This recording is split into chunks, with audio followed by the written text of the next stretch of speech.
I couldn't help but stop and stare at the window of the small bookstore, as I was positive it hadn't been there before. The trip from my apartment to the convenience store I worked at was one I had taken hundreds, if not thousands, of times before. And yet here was a little store between the Chinese restaurant and the dry cleaner that always managed to burn the suits I used for interviews. When I tried to picture what had been there before, I only remembered the kind of dark alleyway you glance at once and then stride past quickly without a thought. But there was definitely a store, and it was as if it had been always there. I stepped closer to the dusty window display and tried to see inside, but it was difficult to make out anything through the hazy glass. It was dimly lit inside, with shelves standing like ships in the fog. After stepping back, I glanced at the door and raised an eyebrow at the open sign hanging from it. It was much too late for such a small store to be open, and yet the sign said otherwise. Still, I wasn't in a hurry to get home, as I knew Maggie wanted to have what she called a serious talk, and so wasting some time was an attractive prospect. Also, something about the store was simply inviting, as if I had to see it for myself. I grasped the door handle, and there was a dull clank as it swung open and triggered the little bell above the door. As soon as it was open, a wave of musty, stale air washed out toward me, making me grimace. It had a thin, acrid scent that I would expect in an old tomb, not a bookstore. Secondhand bookstores usually had a comforting smell of old pages and leather. But this was something different and vaguely nauseating. Even so, some kind of unspoken social etiquette meant I needed to at least look inside after opening the door, just in case a worker saw me, so I stepped in and the door shut behind me. The noise of the street was suddenly gone completely, and the silence was punctuated by the incessant buzzing of the dim, sickly yellow fluorescent lights above me, along with the faint, barely perceptible hissing sound like gas escaping a canister coming from somewhere. The store was a bit bigger than it had seemed on the outside, with 4 shelves absolutely stuffed with books of all shapes and sizes, and more shelves nailed to the plain walls. Not that it was easy to see them, as the lights above barely illuminated anything, making it necessary for me to use the flashlight on my phone to make my way around.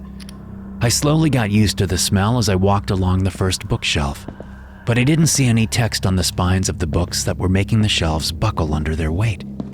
They were all old, hardcover tomes arranged haphazardly, and it didn't seem likely that there would be any books from after the 20th century featured there. It was hot and stale inside, but not in a cozy way, and I decided to at least check out the next row before leaving, as it would lead me in the direction of the door anyway. I turned the corner of the shelf and let out a sharp breath as my flashlight briefly washed over the face of a gaunt man sitting behind a desk. Sorry. Hi, I said lamely as I tried to make out the details of his face.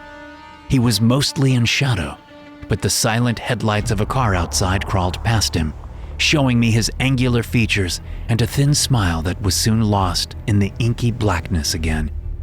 Even when he was in shadow, his bright blue eyes twinkled like diamonds, and I didn't like how his gaze bored into me.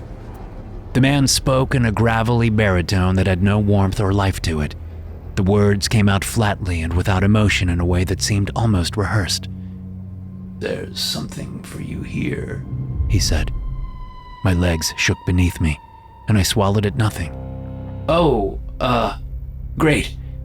Thanks," I said with a dry tongue, not sure how to respond to such an odd statement. Guess I'll just browse." His eyes slowly drifted up and then down as the man nodded, and I willed my leaden legs to carry me forward. I walked between the next 2 bookshelves, still aware of the man's gaze burning into my back, and I quickened my pace as I pretended to look at the spines. I was just eager to get to the door. Even a fight with Maggie would be preferable to the man leering at me from the darkness. Even though I wasn't paying attention to the books, I stopped moving as the light of my phone washed over a bright red spine that stood out from the rest. What really caught my eye was that the word Travis was emblazoned in gold lettering on it. Not only was it the only spine with text, but it was also my name. Something compelled me to pinch the spine and slowly pull it out from between the other books as my heart beat painfully hard in my chest. It was heavy and cold in my hands, and the buzzing of the light above grew louder until it rattled my skull. Slowly, I opened the cover, and a cloud of bitter dust poofed into my face, making me cough and splutter. Suddenly, the book got warm in my hands, and some strange, brief images flashed through my mind. I shook off the uncomfortable sensation, and I swung the flashlight at the desk at the back, but the man was no longer sitting there. My head pounded with the beginning of a migraine as I brushed my trembling fingers across the first page, leaving little trails in the dust. The buzzing of the lights faded into a constant whispering, and my vision swam as I read the text. It was describing a day that I didn't remember happening, but seemed so typical that it could be a diary entry. First, I woke up to have some breakfast, then I went to work. My fingers turned the pages as I scanned the text, describing arguments with customers and a fight with my boss. It described when I got home after work, how I waited for Maggie to get home as the hours crept by. When she did, we had a huge fight, and the text ended as we both stormed out. My dread grew with every word I read, but I couldn't stop. Why would a scene from my life be in an old book? "What is this?" I said thinly through my tight throat. Now my breaths were heavy and labored, and nausea bubbled in my stomach.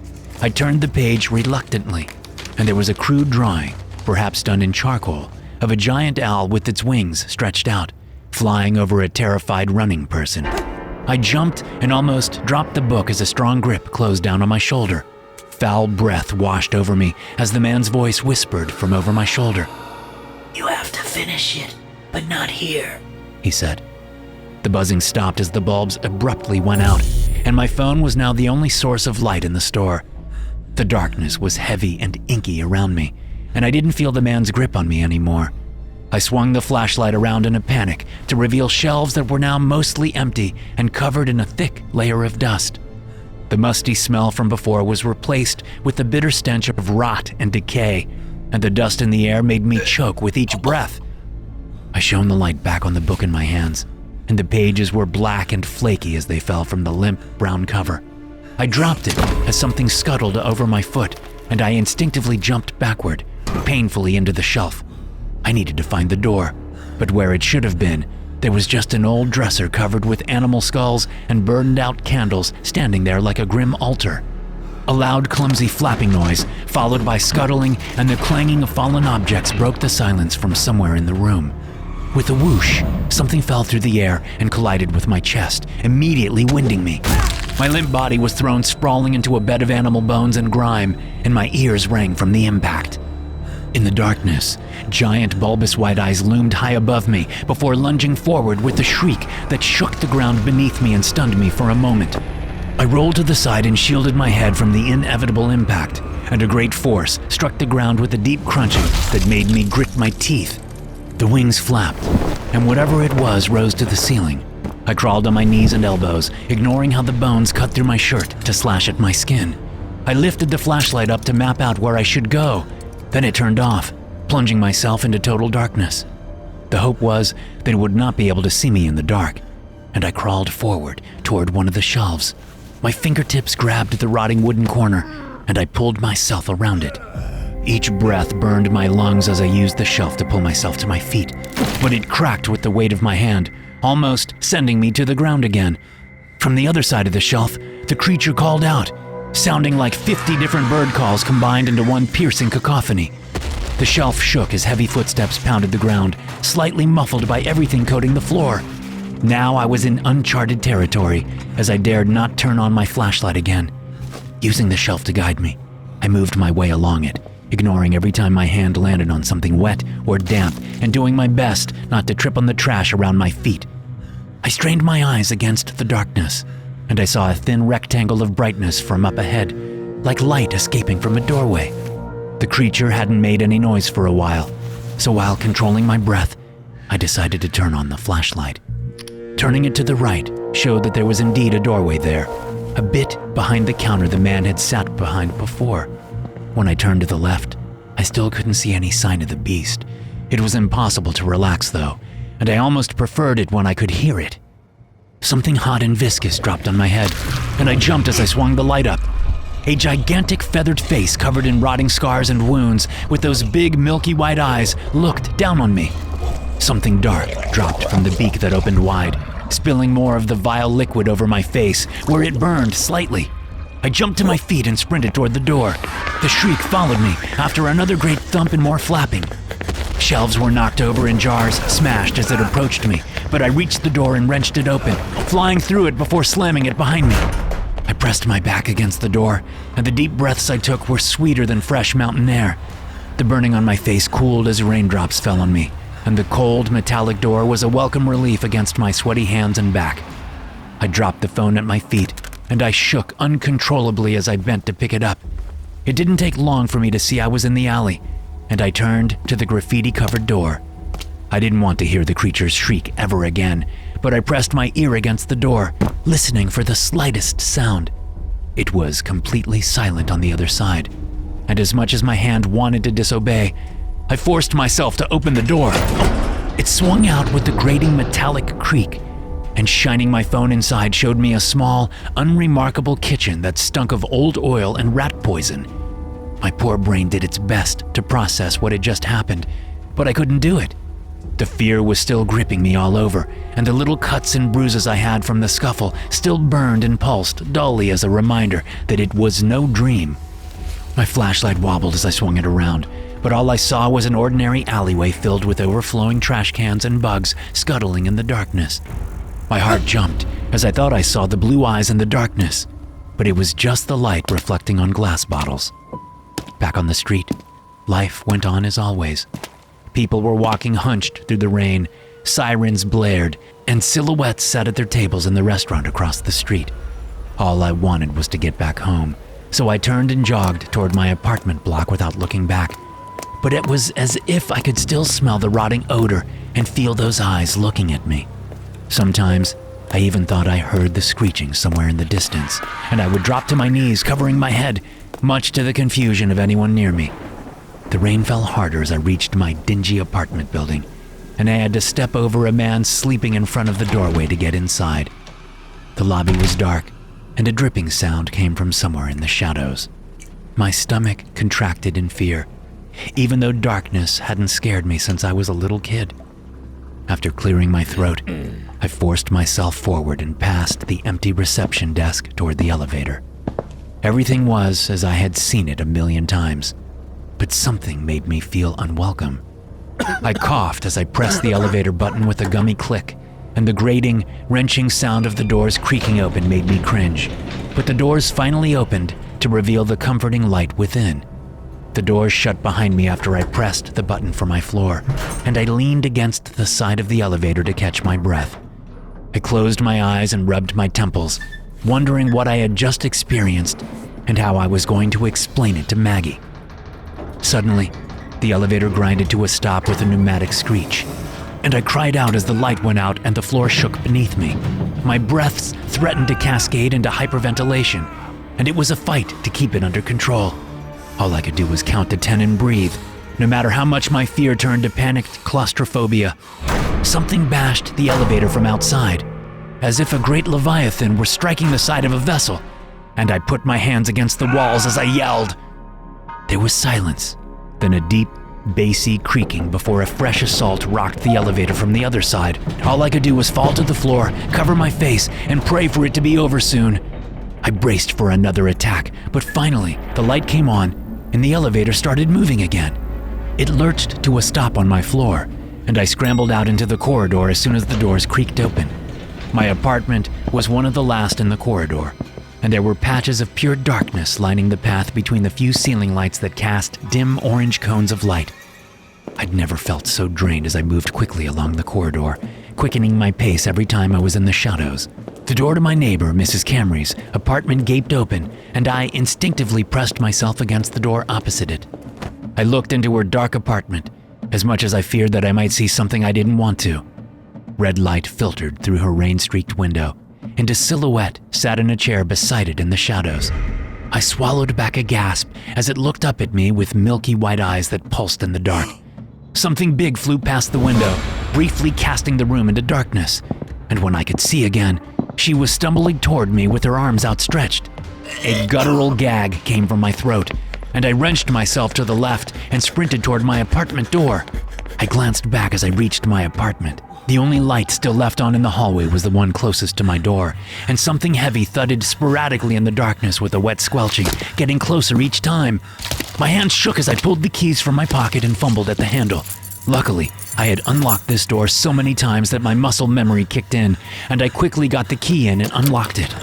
I was sure I would be in some new horrific place when the door opened, but instead, I was in my messy little living room with a tiny kitchen area to my left, all illuminated by the red light of a sign outside coming through the window.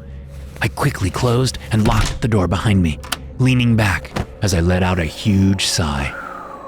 Now that I was safe, I finally noticed just how much pain there was all over my body, and it felt as if I could lie down on the floor and pass out.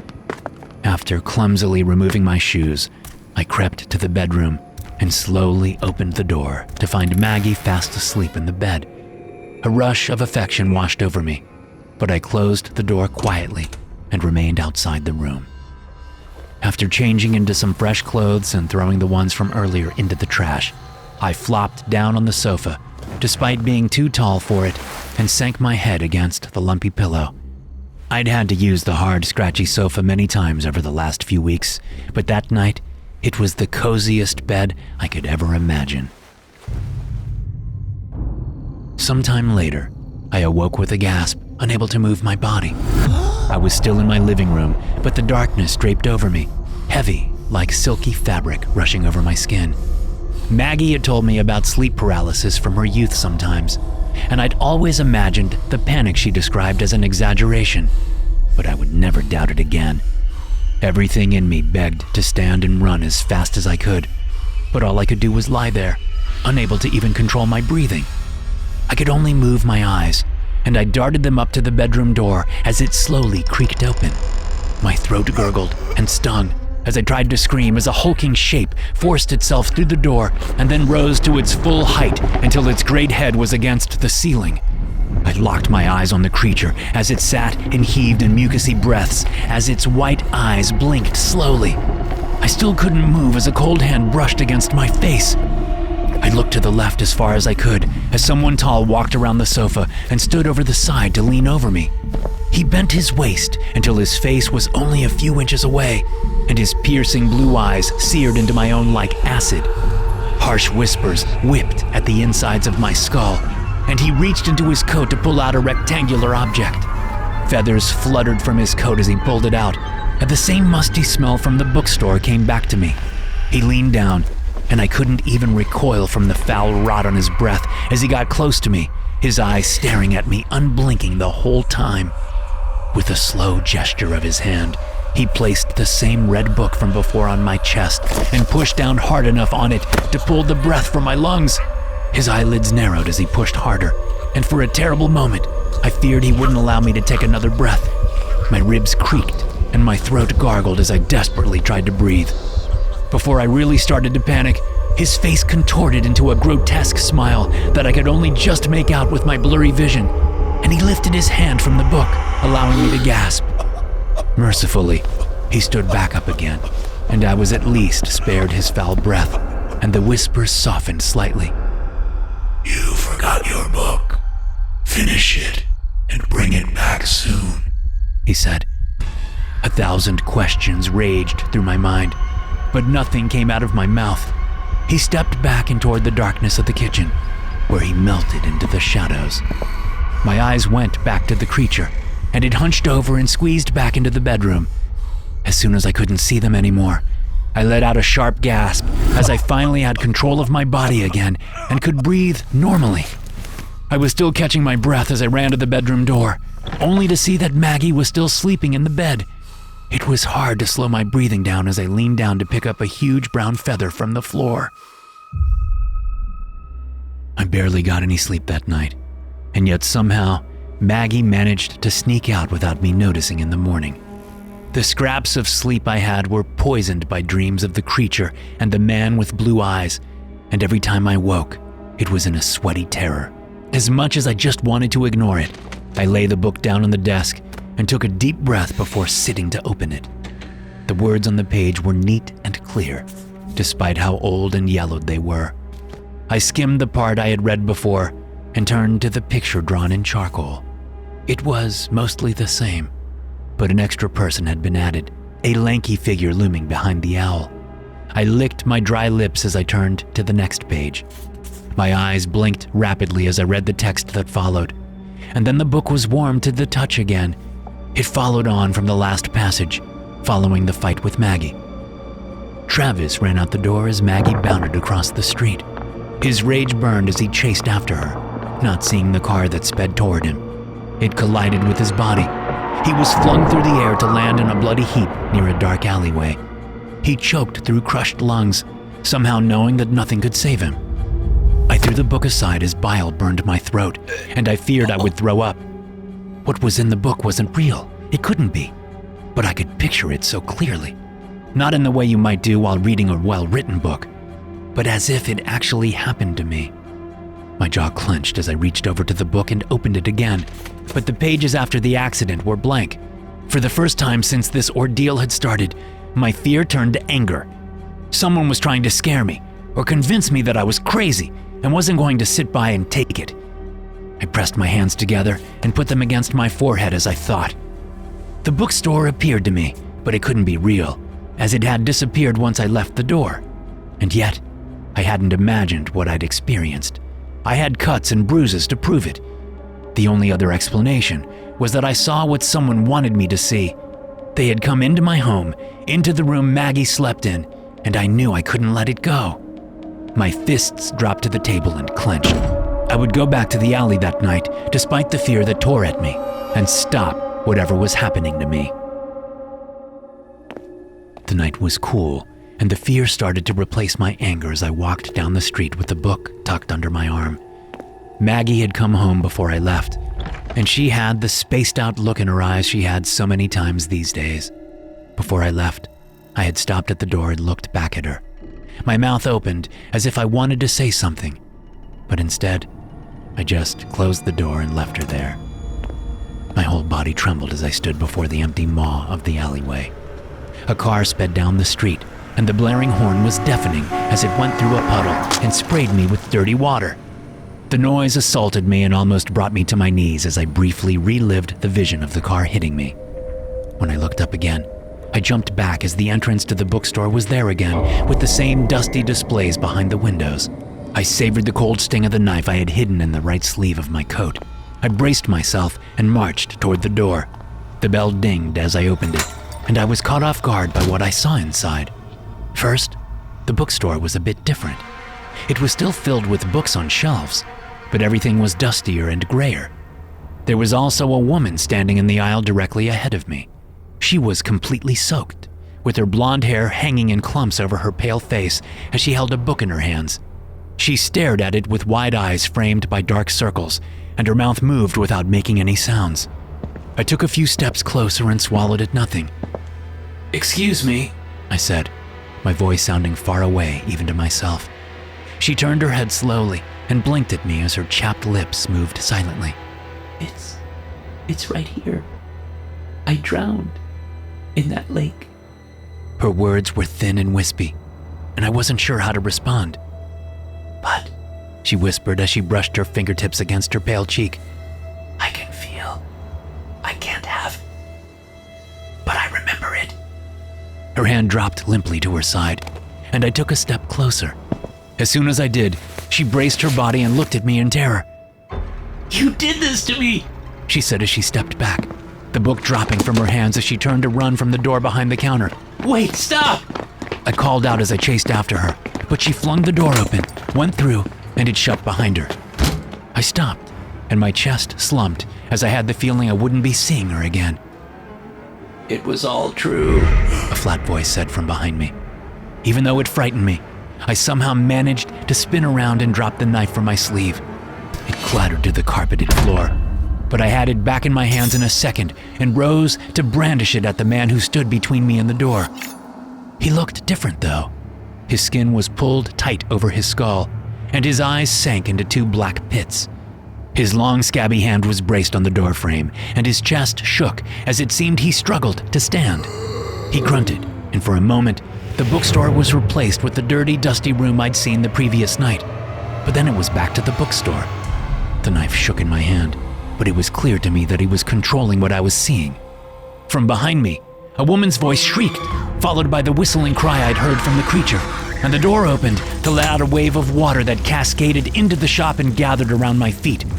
When I looked back at the man, he was standing straighter, and he looked healthier once again.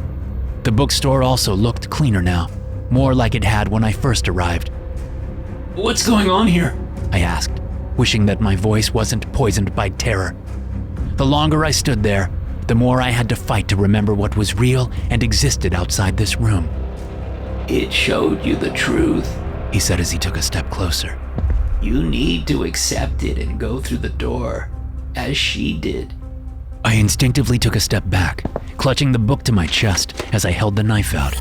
I desperately tried to work out what he was really saying.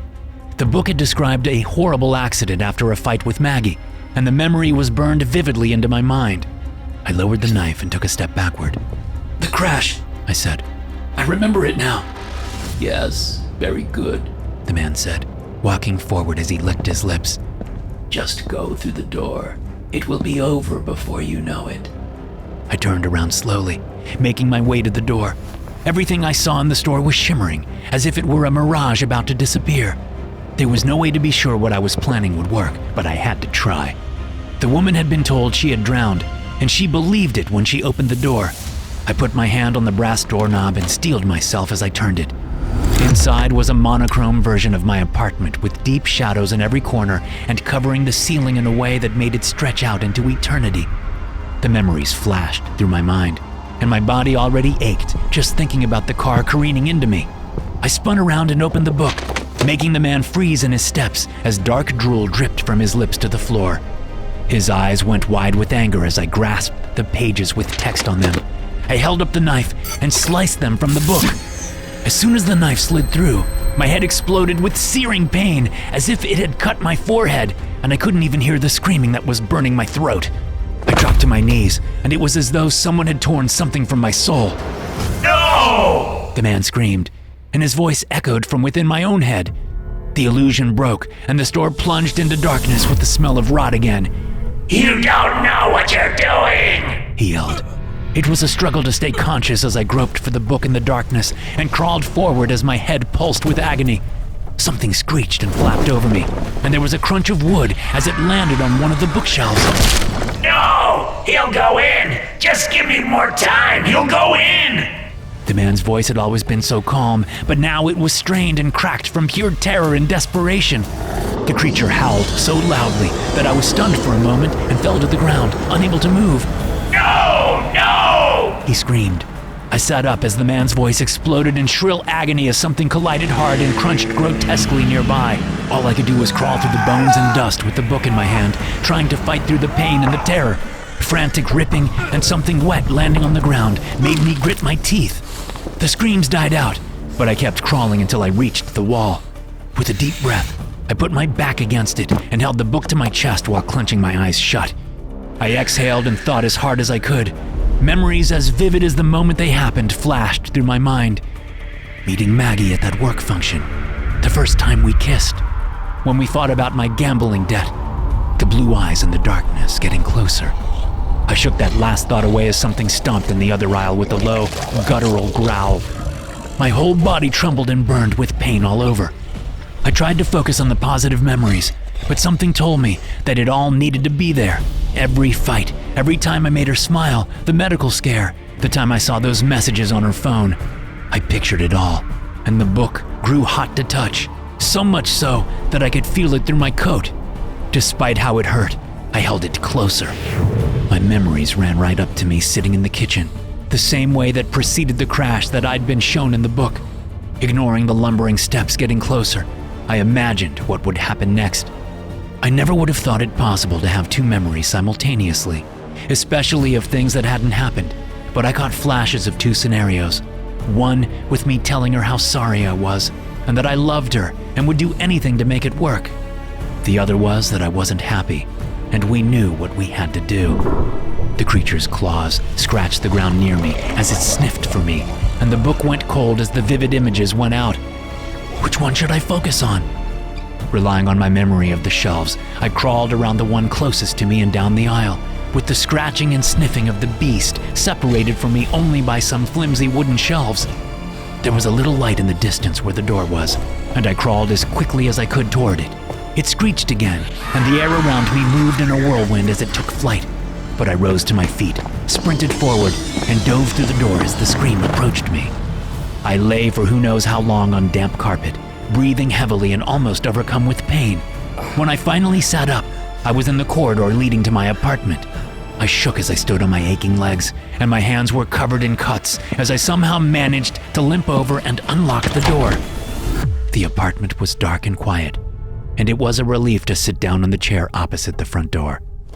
Sometime soon, Maggie would come through that door, and one of the scenarios I imagined would play out.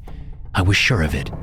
It should have caused me some fear, but I was calm as the doorknob turned and she came in, immediately gasping as she saw how I looked. What happened? She asked breathlessly. I smiled despite it all and let out a breath. I need to tell you something, I said. Thanks for tuning in. If you enjoyed the story, be sure to follow or subscribe and share the show with a fellow horror fan. I'll see you in the next one.